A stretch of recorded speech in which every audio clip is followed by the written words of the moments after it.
तो दोस्तों ये सर्किट फाइनली कंप्लीट हो गया और इसका पिन फंक्शन देखते हैं। ये जो है पीला कलर का ये VCC है जो कि IC का पिन नंबर 8 पर कनेक्ट किया हुआ है और IC का जो पिन नंबर 4 में कनेक्ट किया हुआ है यहाँ पर ये ग्राउंड है।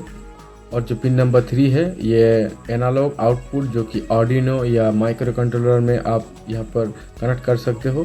तो चलिए अब इससे टेस्ट करते हैं। यहाँ पर हीट देंगे जो NTC है यहाँ पर 103।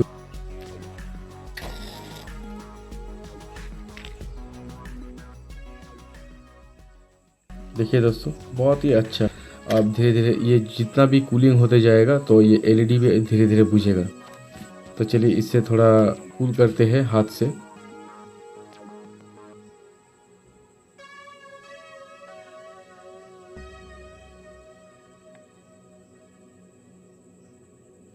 देखिए दोस्तों, तो अगर वीडियो अच्छा लगे तो चैनल को प्लीज़ सब्सक्राइब और वीडियो को लाइक शेयर जरूर कीजिएगा। फिर मिलते हैं एक नया ट्यूटोरियल के साथ।